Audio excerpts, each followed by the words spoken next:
भतेरी अपने मजदूर माँ बाप की 2 लड़कियों के बाद तीसरी औलाद थी। 3 लड़कियों के पैदा होने से दुखी होकर उसके पिता ने उसका नाम भतेरी रख दिया था। भतेरी का अर्थ था बहुत, और भतेरी के माता पिता अब चौथी लड़की नहीं चाहते थे। खैर, भतेरी का नाम रखना सार्थक हुआ। उसके बाद एक लड़के का जन्म हुआ, लेकिन भतेरी अभी भी एक बोझ ही थी। जब भतेरी 6 वर्ष की हुई तो तभी उसके पिता की मौत हो गई। पिता की मौत के बाद घर में अब उसकी माँ कमला और दादी रज्जो ही थे, जो इन चारों भाई बहनों का भरण पोषण कर रही थी। भतेरी की दादी रज्जो को आज भी बेटे की मौत से ज़्यादा दुख ये था कि वह अपने 3 लड़कियों को छोड़ गया था। वो अक्सर कहा करती थी कि खुद तो मुक्ति पा ली, अब पता नहीं मेरी बुलावा कब आएगा, कब भगवान इन नरकों से मुझे मुक्ति देगा। भतेरी ने लड़की होने के कारण अपनी पूरी जिंदगी अपने परिवार की नफरत ही सही। पति की मौत के बाद भतेरी की माँ विमला को भी अब अपनी 3 बेटियां जिम्मेदारी नहीं बल्कि बोझ ही लगती थीं। जब भतेरी 12 वर्ष की हुई तो उसे ब्लड कैंसर हो गया। डॉक्टर ने बताया कि काफ़ी रुपया भी लगेगा और परिवार में से किसी को अपना किडनी देना पड़ेगा।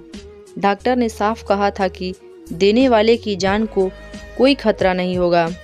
12 साल की लड़की के ब्लड कैंसर होने की खबर जैसे ही गांव वालों को लगी तो भतेरी के लिए गांव वालों का दिल पसीज गया। घर की माली हालत देख भतेरी के इलाज का पूरा खर्चा गांव वालों ने उठाने का फैसला किया, लेकिन यहाँ समस्या पैसे की नहीं आ रही थी।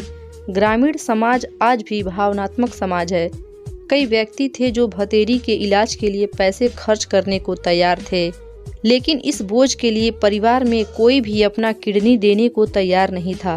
भतेरी की 65 साल की दादी को भी आज अपनी ज़िंदगी से बचे हुए कुछ साल भतेरी की ज़िंदगी से ज़्यादा कीमती लगे।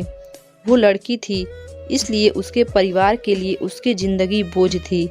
अपनी बीमारी से घुटती भतेरी आज मर चुकी थी। घर पर काफ़ी लोग जमा थे। सब भतेरी की माँ और दादी को ढाढ़स बंधा रहे थे और उनकी गरीबी को कोस रहे थे। आज मृत भतेरी का चेहरा शांत था। उसने अपनी ज़िंदगी में बस अपने परिवार की धुतकार ही सही थी और बाद के कुछ समय बीमारी की पीड़ा, लेकिन आज वो बिल्कुल शांत लग रही थी। क्या इच्छा रही होगी उसकी अंत समय में। एक बार उसे कहते जरूर सुना था, माँ, आदमी मरने के बाद अलग अलग रूप में जन्म लेते हैं ना, कुत्ता, कीड़ा, चूहा या डांगर। माँ, मैं डांगर या कीड़ा बन जाऊंगी पर आदमी ना बनूंगी। माँ, जानवरों को तो पता ही नहीं होता है कि उनकी औलाद में कौन लड़का है और कौन लड़की। फर्क तो बस आदमियों को ही पता होता है।